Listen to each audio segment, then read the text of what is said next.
정말 우리는 마른 막대기와 같습니다. 칠그릇과 같습니다. 성령님께서 우리에게 말씀으로 생기를 불어넣어 주옵소서. 우리 주님께서 죄도 없으신데 왜 사형을 당하셨는지 우리의 마음속 깊이 뼛속 깊이 울리게 하여 주옵소서. 아버지 하나님, 그래 우리 삶이, 우리의 말이 변화되게 하여 주옵소서. 우리의 행실이 변화되게 하여 주옵소서. 우리 주 예수님의 이름으로 감사하며 간절히 기도 올립니다. 아멘. 할렐루야.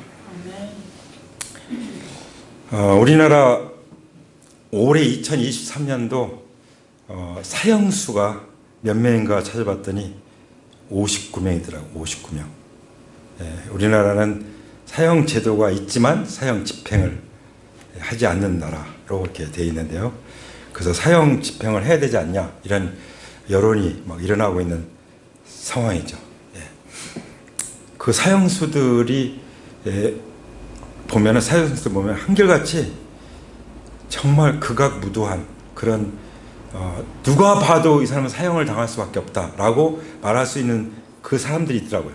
다 이렇게 찾아보니까 무시무시한. 근데 오늘 예수님이 사형 선고를 받으신 것은 과연 무엇 때문일까요? 오늘 제목이 예수님은 왜 사형 선고를 받으셨나 하는 내용이죠. 예수님은 왜 죄 없이 사형 선고를 받으셨나. 여기 이제 12절 보면은 요한복음 18장 12절에 보면은 누가 등장하죠? 로마 군대 병정들. 여기 이제 백부장, 중대장이 있고 병정들이 있습니다. 중대 규모가 동원이 된 거죠. 그리고 또 누가 있었죠? 유대 사람들 중에 성전 경비병들이 있었어요.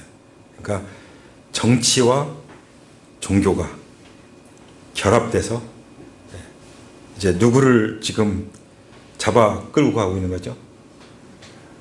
메시아를, 예수님을, 하나님을 묶어서 끌고 가는 거죠. 한번 상상해 보세요. 포박됐죠. 포승줄에 이렇게 묶였어요. 결박됐죠. 예수 결박 당하셨도다 하는 찬양이 있는 것처럼 바로 그 모습입니다. 이 군인들 아시죠? 군인들, 경비병들. 요즘은 많이 이제 수준이 높지만 옛날에는 정말 무자비했죠. 무자비했어요. 지금 그 하마스 이스라엘 전쟁하는데 어때요? 무자비하잖아요. 군인들이 전쟁터에서는 처음에는 이제 싸우지 못하는 거죠. 처음에는. 근데 전우가 하나씩 총에 맞아 쓰러지고 피 흘리고 죽어가는 모습 보면서 그때 이제 눈이 뒤집혔다고 그랬어요. 경험자 경험하십니다. 눈이 뒤집혀서 그때는 뭐 무서운 게 없어요. 나가서 싸우는 거죠. 그런 사람들 그 당시 얼마나 그랬겠어요.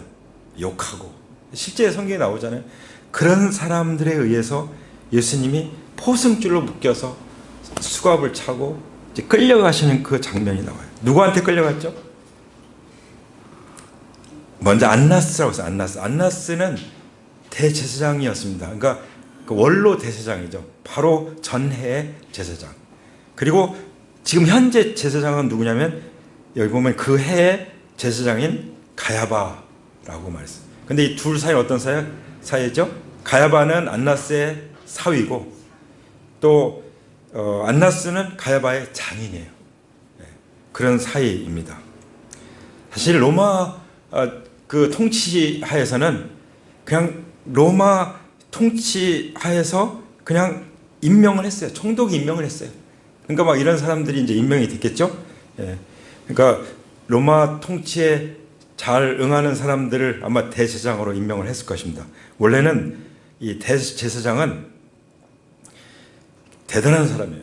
대제사장은 정말 모든 제사를 관장하고 그리고 1년에 한 번씩 딱 지성소에 모든 백성들의 죄를 이제 용서받기 위해서 들어가야 되는데 그게 누가 하는 대제사장. 그리고 아론의 자손만 대제사장이 될 수 있어요. 레위인 중에서 대제사장이 될 수 있었습니다. 그런 모든 제사를 관장하고 있고, 그리고 이것은 종신이에요. 종신. 세습할 수가 있는. 요즘에 막 세습이 어쩌니 그러는데 사실 성경은 또 이렇게 훌륭하게 세습을 해나가기도 해요. 그렇게 그런 걸 볼 수 있는데, 그러니까 뭐든지 세상 가치로 보는 것이 아니라 하나님 앞에 올바르냐 합당하냐, 그게 중요한 거죠. 그렇죠? 교회는 뭐 정치적으로 민주적으로 또 어떤 그야말로 율법적으로 해결되는 것이 아닙니다.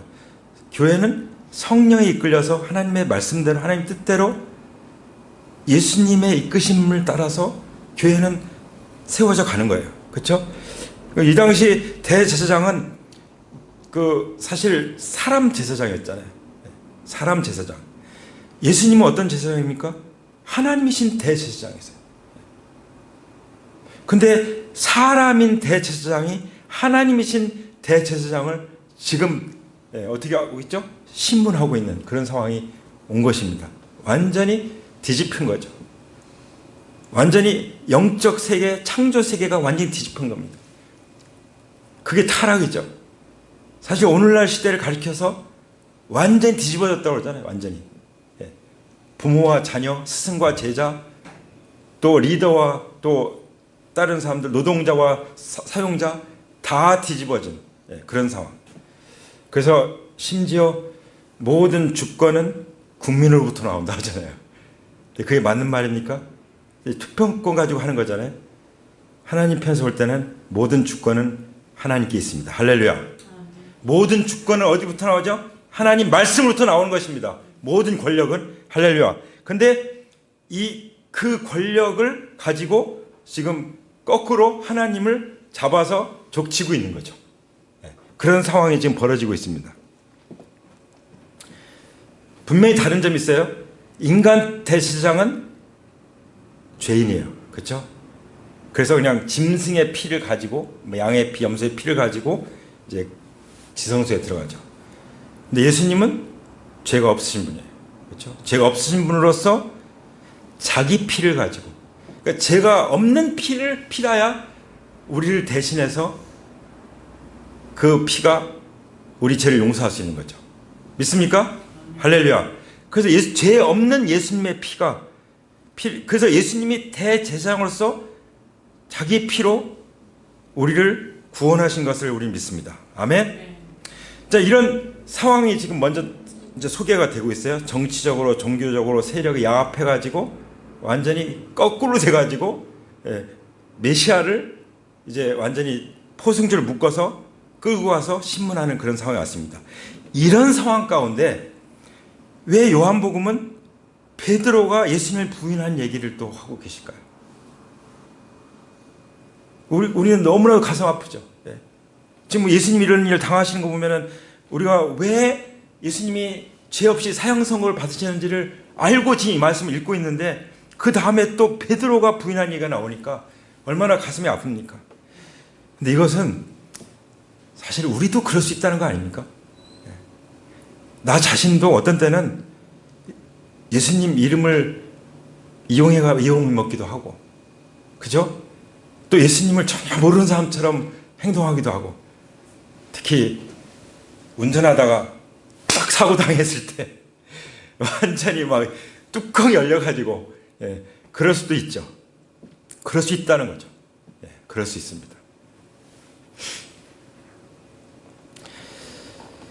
자, 이런 상황에서는 어떻게 보면은 올바른 사람들이 당해요. 착한 사람들이 당합니다. 그렇지만 우리는 주님 앞에서 정말 정신을 차리고 주님을 대하기를 원합니다. 할렐루야. 자, 여기 보면 15절에 보면은 이제 시몬 베드로가 이제 예수님을 따라갑니다. 거기 근데 또 한 사람이 나와요. 누구죠? 다른 제자한 사람. 근데 이름이 안 나왔어요. 요한복음인데 이름이 안 나왔으면 누굴까요? 우리는 요한이라고 추정할 수 있습니다. 왜냐하면 요한이 정말 자기 자신을 사랑받는 제자로 말하는데 자기 이름을 밝히지 않는 경우가 있어요. 그래서 근데 요한은 대단히 그 관계망이 좋았던 것 같아요. 요즘 말하면 인맥이 좋았어요. 그래서 대제사장과 잘 아는 사이였어요. 그래가지고 이제 그 대제사장 집 안뜰까지 들어갔어요. 그리고 이제 문지기 하녀, 이제 안내하는 하녀한테 얘기해가지고 이제 베드로를 그 대제사장 그 집에 안뜰로 데리고 들어갔죠. 예. 그러면 이제 그렇게 생각할 수 있겠죠. 아이, 그 사도 요한이 그냥 나를 괜히 그리 끌고 들어가가지고 내가 이렇게 부인하게 만들었다고 그렇게 핑계할 수도 있겠지만, 사도 베드로는 전혀 그런 언급을 하지 않죠. 어쨌든 딱 들어가는데 문지기 하녀가 베드로에게 말하는 거죠. 그 하녀는 무슨 힘 있는 사람이 아니에요. 그냥 하녀일 뿐이에요. 그런데 그 하녀가 굉장히 힘이 있어 보이죠. 그래서 딱 질문하는 거예요. 당신도 이 사람의 제자 가운데 한 사람이죠. 어떤 질문한 거죠?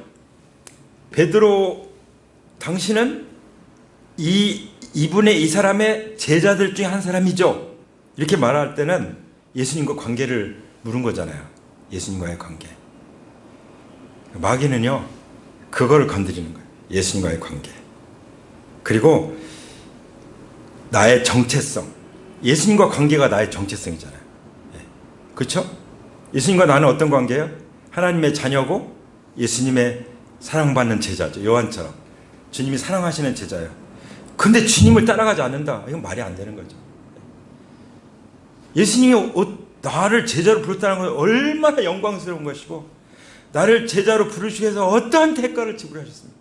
이걸 생각하면은 제자 훈련 받는다, 제자로 따라간다는 것이 얼마나 영광스러운 특권인지를 알아야 될 줄 믿습니다. 아멘? 이것을 알면 절대 이거 뺏기지 않죠. 그리고 양보하지 않습니다. 다른 것에 이 정체성이 밀릴 수가 없어요. 밀릴 수가 없어요. 근데 밀릴 수 있다는 거죠. 어떻게 알 수 있어요? 베드로를 통해서 우리에게 보여주는 거죠.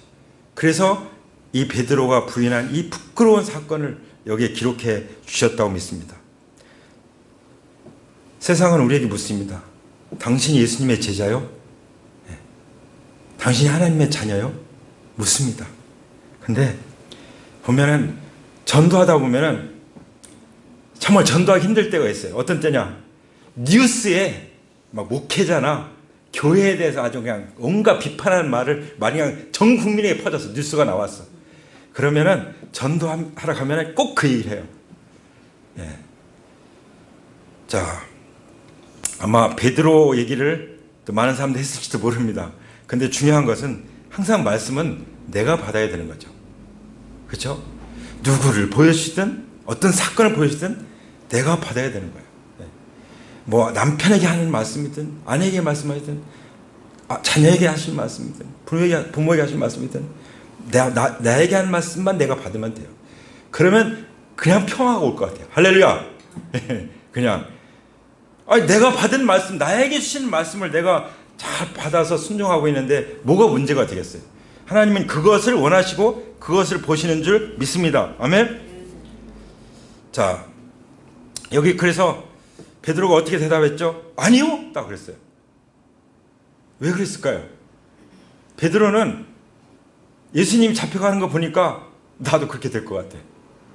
그게 두려운 거죠. 자기도 죽을 것 같아. 잘못해서 자기도 이제 십자가를 질 것 같아. 예수님이 말씀하셨는데 나도 거기 이제 같이 끼어들어가겠구나. 그런 두려움이 있었겠죠. 그래서 마귀는 정체성을 내가 누구인가 이것을 끊임없이 공격해서 이것을 부인하게 만들어요. 다시 말하면 주님과 나와의 관계를 부인하게 만들어요. 그렇게 되면 어떻게 되죠? 내가 지금까지 주님을 따른 것도, 주님의 말씀, 내가 받은 말씀도, 내가 주님을 믿었던 것도 다 무너지는 거죠. 주님과의 관계가 무너지면 다 무너집니다. 주님과의 관계가 흐트러지면 다 흐트러집니다. 그래서 나중에 베드로가 정말 통곡하면서 울잖아요. 그렇죠? 근데 베드로가 지금 어디 있었죠? 여기 종들과 경비병들과 함께 이제 그들이 추워가지고 이제 밤이니까 춥잖아요. 그 숯불을 피워놓고 서서 불을 쬐고 있는데 거기 같이 불을 쬐고 있는 거죠. 예. 어떤 사람은 이렇게 말해요. 그 예수님을 대적하는 사람들의 불을 함께 쬐고 있었기 때문에 베드로는 부인할 수밖에 없었다. 그렇게 말할 수도 있겠죠. 우리 생각할 수 있어요. 이걸 좀 응용해서 생각하면은 우리가 살아가면서 세상 사람들이 뭔가 이렇게 즐기는 것들, 세상 사람들이 도움으로 생각하는 것들, 그런 것들 함께 도움을 받고 그런 걸 즐기고 하다 보면은 내가 누구인지를 잊어버리는 거죠. 그럴 수 있습니다. 그래서 심지어 대사로니가 후서 요즘 바이블 타임에 나오잖아요. 거기 보면은 믿음의 사람이 아니면 멀리 하라고 그러잖아요. 멀리 하라고. 내가 믿음의 삶을 살려면 누구와 가까이 해야 돼요? 믿음의 리더들, 믿음의 사람들과 함께 교제해야 되는 것입니다. 아멘? 그래서 셀 모임을 꾸준히 가지면서 믿음의 교제를 계속 하는 사람들은 믿음을 지킬 수 있어요. 근데 그렇지 않다 보면은 나가 떨어질 수 있습니다. 진짜 가룟 유다처럼 예수님 팔까? 저 돈을 내가 받을 수 있는데 그 생각이 싹 들어왔는데 그걸 거절하지 않고 받아들이다 보니까 마귀가 훅 들어가 버려서 결국은 멸망의 자식이 되어버리잖아요. 예. 존 버년이라는 철로역정을 쓴 사람이 있어요. 그 사람이 뭐라고 했냐면은 천국 문 앞에는 지옥으로 가는 길도 있다. 그분은 너무 많은 그런 걸 본 거예요. 믿음으로 살아간다고 가다가 결국 끝에 가서 다른 길로 가버리는 걸 너무나 많이 본 거예요. 그래서 지난번에 헌신 메시지처럼 끝까지라는 것이 너무 중요하다고 믿습니다. 끝까지. 끝까지. 베드로는 끝까지 주님을 붙잡았어요. 그 회복됐잖아요. 그렇죠? 가룟 유다는 어떻게 했죠? 정말 가룟 유다와 베드로를 통해서 우리는 큰 교훈을 받아야 돼요. 가룟 유다는 끝까지 주님을 따라가지 않았어요. 그 차이잖아요. 자기가 비록 그렇게 예수님을 팔아먹었어도 자기가 후회도 했잖아요. 그렇죠? 후회하고 돈도 자기 것이 되지 않았잖아요. 그래서 그걸 정말 후회하고 주님 앞에 통곡하고 베드로처럼 회개하고 나갔다면 예수님이 받아주셨을까요? 안 받아주셨을까요? 예, 받아주실 수밖에 없는 거죠. 예수님은 사랑이시니까. 성경에 보면은 예수님은 너무나도 오래 참으신다는 말씀이 많잖아요. 너무나도 오래 참으신다. 진짜 주님의 특징은 오래 참음. 오래 참는 데는 완전히 용사예요. 용사. 왜 그렇게 오래 참습니까? 그 오래 참는 힘은 어디서 나오는 거죠? 사랑에서 나오는 거죠. 부모가 어떻게 자식을 그렇게 참고 기다립니까?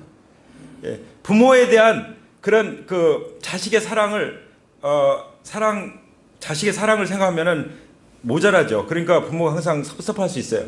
어떤 분이 그러더라고요. 전도하다 보니까 자식이 자기 마음을 몰라준다는 거예요. 그게 너무 섭섭하다는 거예요. 예. 그래서 제가 그랬어요. 이제는 나이가 자랄수록 이제 완전 독립으로 갈 겁니다. 그러니까 그냥 지켜만 봐주세요. 그리고 기다려주는 수밖에 없습니다. 그 자식이 부모 마음 모르겠습니까? 예. 나중에 자기도 결혼해서 자녀를 낳아보면 모르겠습니까? 다 알게 되는 거죠.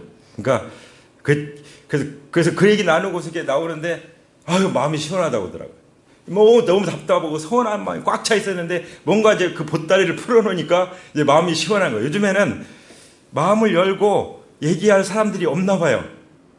그리스도인들은 정말 다른 사람들이 얘기만 잘 들어줘도 전도가 될 줄 믿습니다. 아멘? 예. 전화하든 뭐하러 하든 만나 커피를 마시든 밥을 먹든 얘기만 잘 들어줘도 전도가 될 거예요. 너는 어떻게 그렇게 살 수가 있냐? 행복하게. 그러면 내가 예수님을 만났걸랑 얘기할 수 있잖아요. 내가 예수님 만났거든 하고 얘기할 수 있죠. 예. 할렐루야. 그래서 지금 여기 베드로가 아니요라고 하는 이 안타까운 장면을 볼 때 베드로는 지금 그런 환경 속에 있었고 어쩔 수 없었어요. 예수님도 이미 이해를 하셨죠. 너 3번 부인할 거야. 이미 말씀해 놓으셨잖아요. 그렇죠? 자, 그런 이제 어떻게 보면 베드로는 제자의 대표잖아요. 수제자.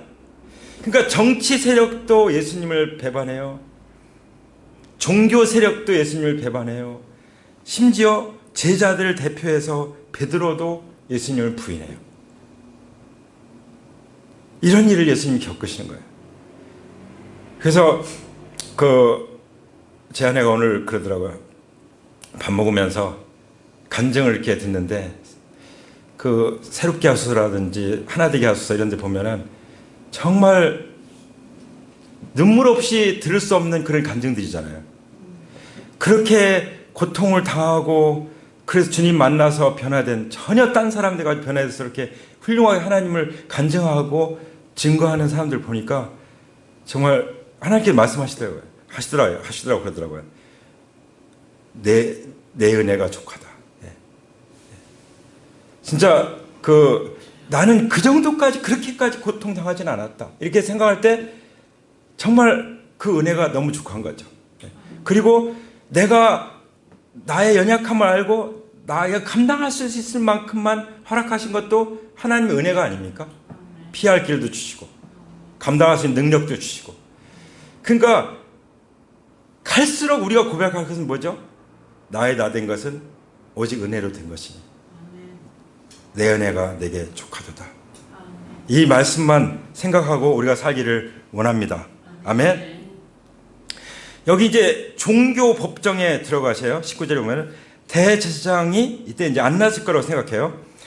예수님께 이제 질문을 하죠. 뭘 물었죠? 아주 중요한 질문을 했습니다. 그의 제자들과 또 무엇에 관해서 물었죠? 그의 가르침에 관하여. 그의 제자들과 그의 가르침. 이게 핵심이에요. 아멘. 네.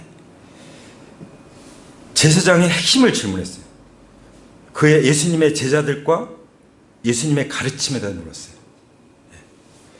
예수님의 가르침의 열매가 누구예요? 제자들이죠. 제자들은 어떤 사람이죠? 예수님의 가르침을 받고 따른 사람들이죠. 이것에 대해서 이제 물은 거예요. 진짜 무섭죠? 다른 거 안 물어봐요. 예수님과 나의 관계, 그리고 그 가르침을 내가 얼마나 받들어서 따라가고 있는가, 이것을 보는 것입니다. 세상은 그걸 보는 거예요. 세상을 우습게 생각하면 안 돼요. 저 전도하다 보면은 정말 전곡을 찔러서 질문하는 경우도 많아요. 우리 나누중학교, 난강중고등학교 애들 저희 부부가 함께 진짜 사모님 많이 애썼어요. 이거 하느라고. 근데 가가지고 질문을 받는데요. 제 아내가 그 질문을 다 검토하면서 정말 질문이 놀랍다고 하더라고요. 아이들의 질문이 놀랍다고. 우리 이제 그걸 준비해야 돼. 한 주간 더. 대답을 해야 돼. 토크쇼를 해야 되는 거죠. 해피데이 때. 자,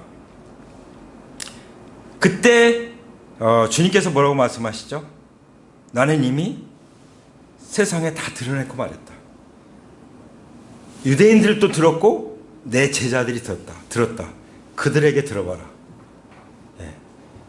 들은 사람들에게 이 말씀의 권위를 딱 세워주는 겁니다. 아멘? 그러니까 예수님은 말씀을 묵상하는 사람들에게, 말씀을 듣는 사람들에게, 그 말씀을 붙잡는 사람들에게 권위를 주신 줄 믿습니다. 아멘? 뭐에 대해서 권위 주세요? 제자들과 그의 가르침에 대해서 말할 수 있는, 증언할 수 있는 권위를 세워주신 줄 믿습니다. 아멘? 그래서 주님과 만나서 주님의 말씀을 듣지 않으면 할 말이 없어요. 1년 내내 말씀을 묵상하잖아요. 근데 오늘 말씀을 내가 묵상하지 않으면 할 말이 없어요. 그래서 오늘 또 아침에 일어나서 말씀 묵상하는 거죠. 계속 말씀을 기도하면서. 그래야 주님이 주신 말씀을 전할 수가 있으니까. 말씀을 듣는 사람들에게, 들은 사람들에게 그 말씀의 권위를 더해 주신 줄 믿습니다. 아멘? 그랬을 때 여기 이렇게 말씀하신 거죠. 내가 무슨 말을 하였는지를 들은 사람들에게 물어보시오. 내가 말한 것을 그들이 알고 있어. 그들이 증인이요. 그러니까 우리는 누구죠? 그리스도의 증인입니다. 아멘? 우리는 그리스도의 증인입니다. 한번 선포할까요? 나는 그리스도의 증인이다. 아멘. 그랬을 때 이제 그걸 이제 어떤 사람이 지켜보고 있었어요. 누가 지켜보고 있었죠? 경비병 중에 한 사람이 특별히 더 지켜보고 있던 사람이에요. 다 지켜봤겠죠. 근데 이 사람은 깐깐한 사람이었어요. 너 대제사장한테 하는 말이 뭐냐? 태도가 뭐냐? 그러면서 얼굴을 친 거죠. 예. 예수님이 진짜 얼굴이 돌아가도록 맞으셨습니다. 손바닥으로 귀시자대기를 때린 거죠. 죄가 없으신 분이. 그게 22절이죠. 그래서 이사야서 50장 6절에 보면 나를 때리는 자들에게 내 등을 맡기며 나의 수염을 뽑는 자들에게 나의 뺨을 맡기며 모욕과 침뱉음을 당하여도 내 얼굴을 가리지 않았느니라. 이렇게 말씀하시죠. 주님은 딱 여기는 이 요한복음에서는 얼굴을 때렸다 이것만 나오지만 사실은 수염도 뽑았고 침도 뱉었고 주먹으로 때리기도 했고 그랬죠? 그래서 얼굴이 피로 물들었죠. 네.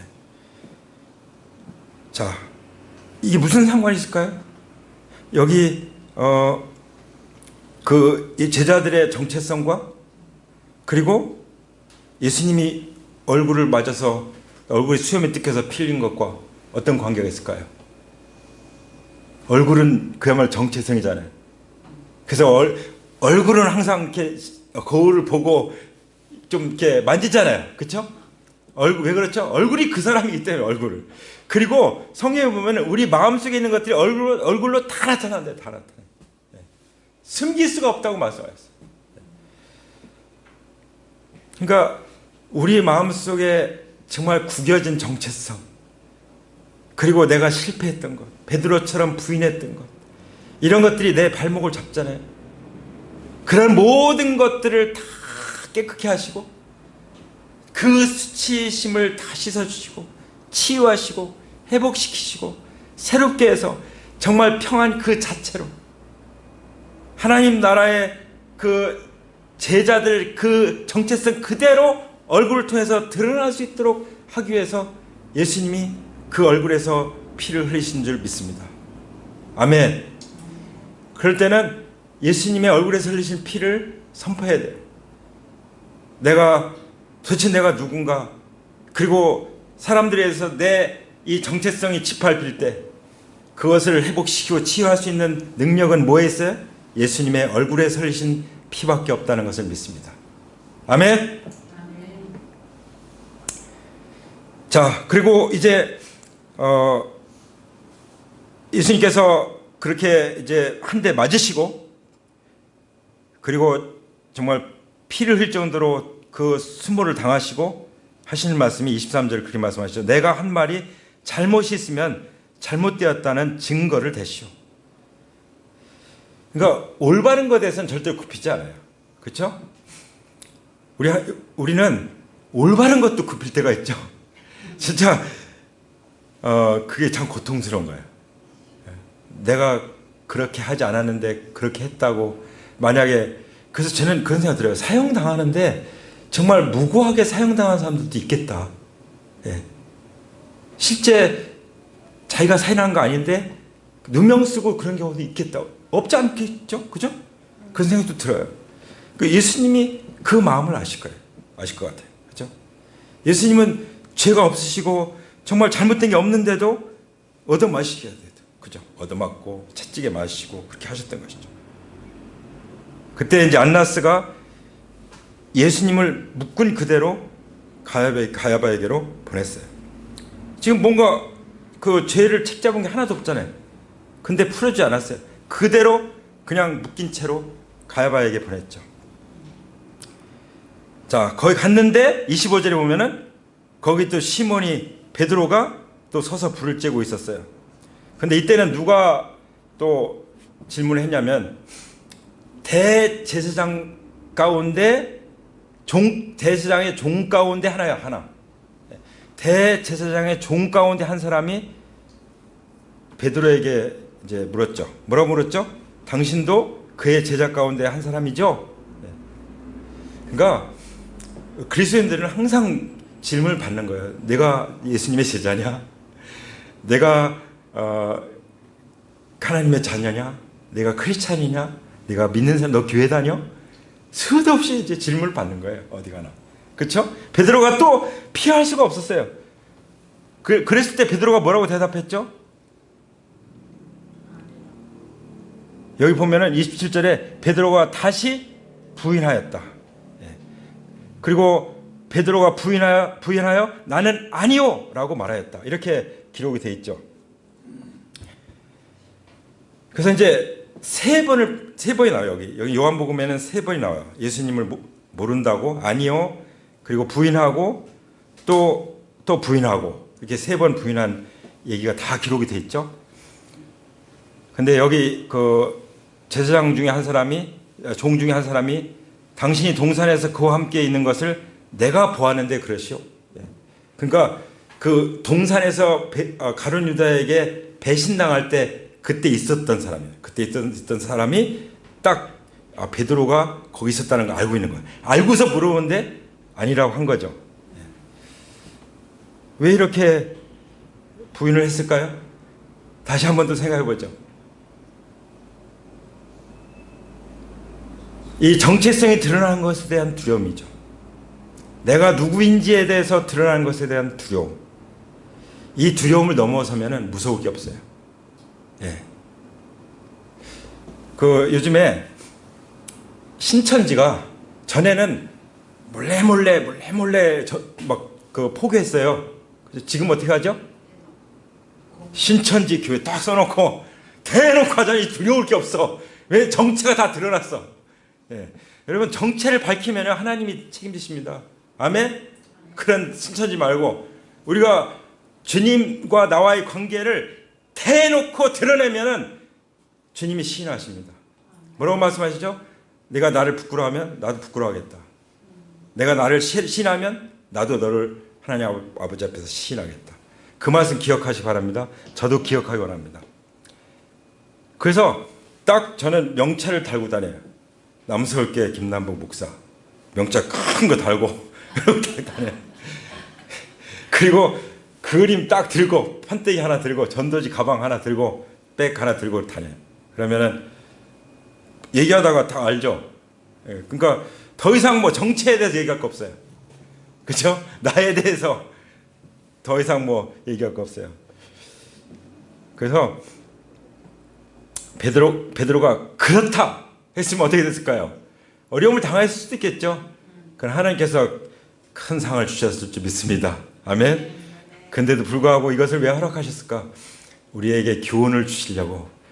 베드로같이 이렇게 수제자도, 이렇게 믿음 좋은 주님을 따르는 제자도 이렇게 부인할 수가 있었어.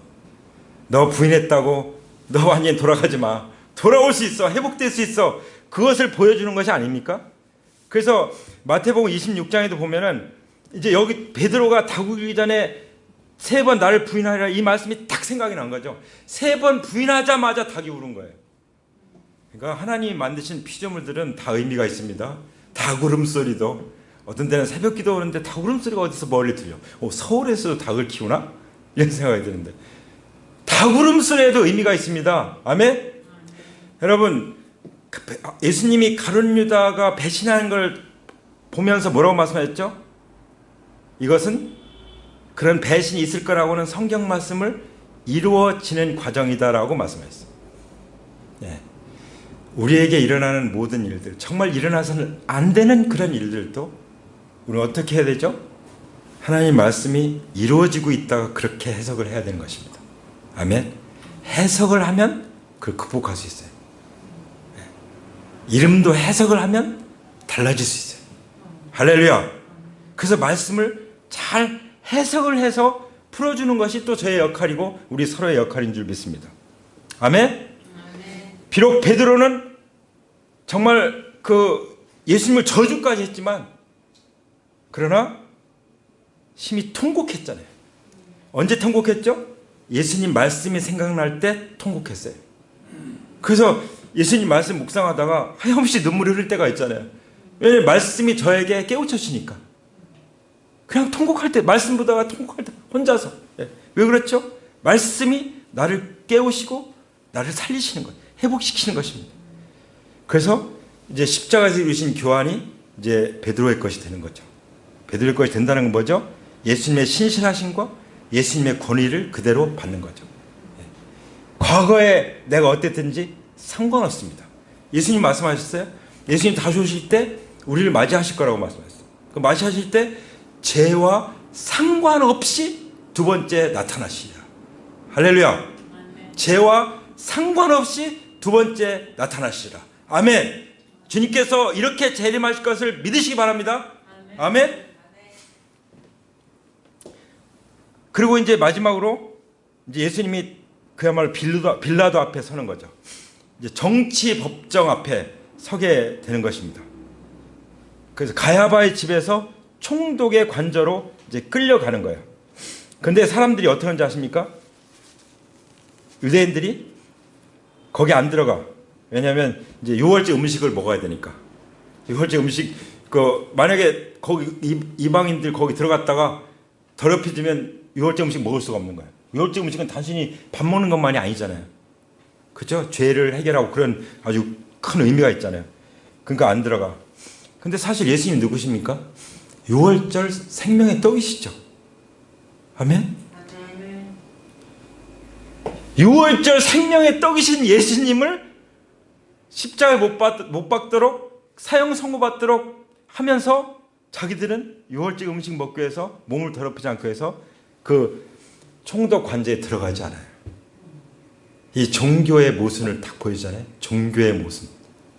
네. 종교의 위선. 뭐가 뭔지를 모르는 거예요.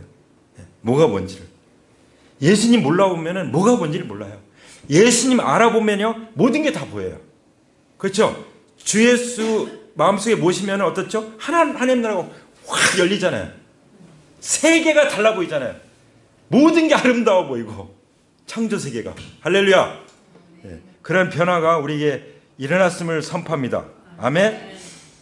그래서 이제 베드로가 궁금한 게, 빌라도가 궁금한 게 이 사람들이 무슨 일로 고발하는 거예요? 도대체 무슨 일 때문이요? 지금 빌라도의 그 신문은 그거예요.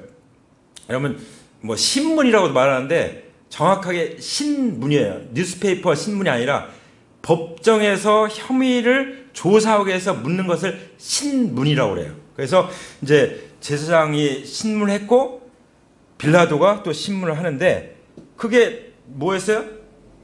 도대체 무슨 일로 고발을 당하는 거냐 이거였고 그 다음에 더 근본적으로는 당신이 왕이요? 이거였어요. 예. 결국 나라의 문제예요. 로마의 나라냐 세상 나라냐 하나님 나라냐 나라의 문제예요. 그렇죠? 그것을 우리에게 분명히 보여주고 있습니다. 그 나라를 얻기 위해서 예수님이 죄 없이 사형 선고를 받으신 거예요. 그 나라에 우리를 데려가기 위해서 우리와 함께 통치하시기 위해서 주님께서 죄 없이 사형 선고를 받으시는 것입니다. 그 과정을 우리에게 기록해서 말씀해 주신 것이죠. 그래서 36절에 뭐라고 말씀하십니까? 예수께서 대답하셨다. 내 나라는 이 세상에 속한 것이 아니요 나의 나라가 세상에 속한 것이었다면 나의 부하들이 싸워서 나를 유대 사람 손에서 넘어가지 않게 했을 것이다. 예수님 그런 말씀 하셨잖아요. 마태복음 26장에도 보면은 12군단의 천사가 있다고. 12군단. 군단이면 어마어마해요. 그것이 12군단이에요. 12군단 뭐 우리가 헤아릴 수 없는 그런 군단을 동원해서라도 뺏기지 않게 얼마든지 할 수 있었다 이거예요. 근데 그렇게 안 하셨어요. 그래서 죄 없이 사형 선고를 받아 십자가의 길로 가시죠. 무엇을 위해서요? 내 나라를 위해서. 누구의 나라요? 누구의 나라요? 예수님의 나라죠. 또 누구의 나라입니까? 나의 나라이죠. 우리의 나라. 할렐루야. 하나님께 영광 돌립니다. 아멘. 자, 그러면 우리의 나라의 하나님 나라의 왕은 누구십니까? 예수님이시죠. 그래서 내가 왕이냐? 그랬더니 그렇다고 말씀하신 거죠. 예. 이것에 대해서 예수님이 뭐 겸손하게 그럴 수도 있고 그렇게 말씀하죠. 예. 너 예수님의 제자냐? 예. 그거밖에 없는 거예요. 너 하나님의 자녀냐? 예. 너 믿는 사람이야? 너 교회 다녀? 예. 그거밖에 없는 거예요. 그러면 그 다음은 예수님이 책임져 주십니다. 그런데 그렇게 고백하지 않으면, 분명히 확실히 하지 않으면 그때부터 이제 끌려다니는 거예요. 질질 끌려다니는 것입니다. 휘둘리는 것입니다. 우리는 절대로 휘둘리지 않기를 기도합니다. 할렐루야. 어떻게 해요? 우리가 우리 자신을 선포하는 거예요. 예수님이 왕인 것을 선포하는 거예요. 예수님이 우리가 끌려다니지 않도록, 우리가 반드시 최후 승리를 얻도록 한 분 죄 없이 십자가의 길을 가심으로 그것을 다 해결해 주신 것입니다. 아멘. 그리고 마지막으로 빌라도가 이 말을 하죠. 나는 그에게서 아무 죄도 찾지 못하였어. 네. 그러면서 내가 아무 죄도 찾지 못했으니 유대인의 왕을 놓아주는 게 어떠냐, 이렇게 물었을 때 유대인들이 어떻게 했죠? 바라바를 택했습니다. 바라바. 그러면 바라바를 택했다는 것은 잘못된 선택이죠. 그렇죠? 근데 만약에 예수님을 택해서 놓아줬다면 어떻게 됐을까요? 그럼 하나님의 구원 계획이 다 어떻게 돼요? 예. 그러니까요, 우리 생각에 볼 때, 이거 잘못된 선택이야. 내 일생에 잘못된 선택을 내가 해가지고 이렇게 고생을 하고 있어. 그런 생각이 들 때가 있죠. 예. 어떤 분이 그러더라고요. 내가 아들을 서울 올라오게 해가지고, 그래서 내가 이렇게 정말 아들 이렇게 고생시킨다고. 그런 생각은 이 이야기를 보면 알 수 있어요. 그렇죠? 바라바 강도를 택했기 때문에 예수님이 죄 없이 우리 죄를 지고 십자가의 길을 가신 거죠. 할렐루야. 온 인류의 구원이 이루어진 것입니다. 아멘. 그러니까 내가 예수님을 부인하고 내가 잘못된 선택을 하고 그렇다고 그것이 끝이 아니라는 것을 믿으시기 바랍니다. 모든 주권은 하나님께 있으며 하나님은 악도 선으로 바꿀 것이며 모든 것을 통해서 합력해서 선을 이루게 하실 것입니다. 우리 하나님은 그런 하나님이심을 믿음으로 선포합니다. 할렐루야. 우리 하나님께 감사의 박수 올려드립니다. 아멘. 그래서 예수님이 죄 없이 사형 선고를 받으신 것입니다. 아멘. 자, 우리 함께 주님 앞에 나가겠습니다.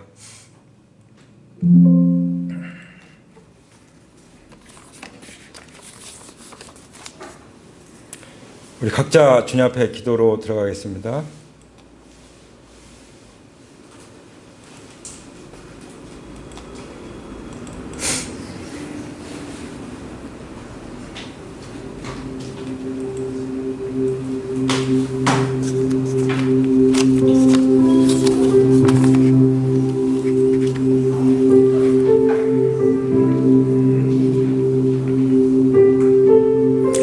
지금까지 예수님 믿고 살아온 삶 가운데 정말 주님의 마음을 아프게 했던 일들, 주님을 거절하고 주님을 부인하고 배반하고 배신했던 것들, 그리고 잘못된 결정을 해서 내가 내 운명이 이렇게 됐구나 후회하며 살았던 삶들, 또 누구 때문에 저 사람이 저런 결정을 했기 때문에 내가 이런 고통을 겪었다, 그런 것들이 생각나는 것이 있습니까? 주님 앞에 가지고 나가겠습니다. 죄 없이 사형 선고를 받으신 주님께 가지고 나가겠습니다. 그런 일들 때문에 내 자신에 대한 자존감, 그리스도 안에서의 정체성, 정말 사랑받고 있는 나라는 사실에 대해서 확신이 안 가는 그런 것들이 있습니까? 죄 없이 사형 선고를 받으신 주님께 가지고 나가기 원합니다. 가야바가 이렇게 말했습니다. 대제사장 가야바가 한 사람이 온 백성을 위하여 죽는 것이 유익하다. 이것은 예수님을 저주한 것이죠. 그렇지만 하나님의 계획 속에서 보면은 그 한 사람이 온 백성을 위해서 죽는 것, 죄도 없이 사형 선고를 받고 십자가에 못 박히게 되는 것, 그것을 통해서 하나님은 온 인류를 구원하시는 그 구원 사역을 이루셨습니다. 할렐루야. 뭐든지 하나님 편에서 볼 수 있기 원합니다. 하나님 편에서.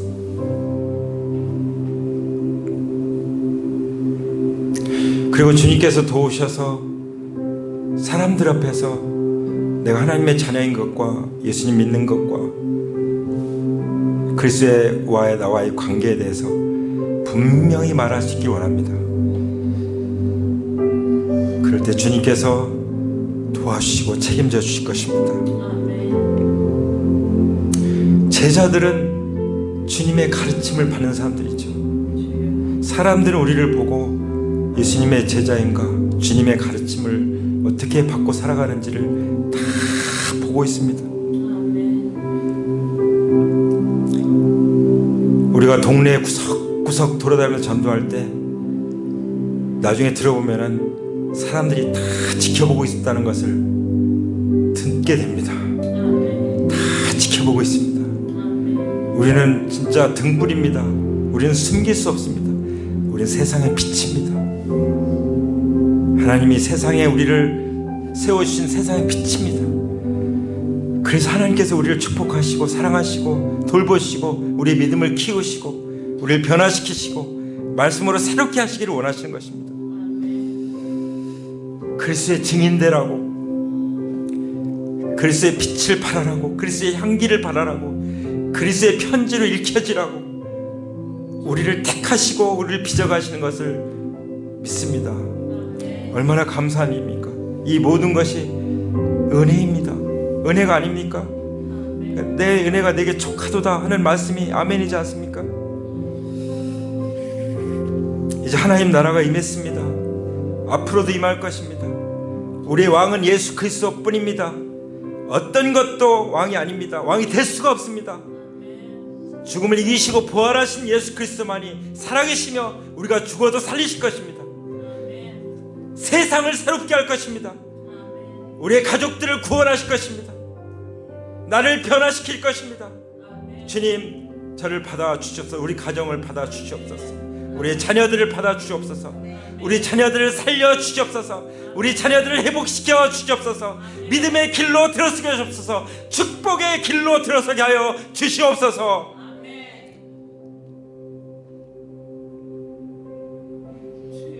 비록 사람들이 바라바를 택하고 예수님을 십자가에 못 박게 넘겨줬을지라도 하나님은 그것을 온 인류의 구원의 역사를 이루는 선으로 바꾸셨습니다.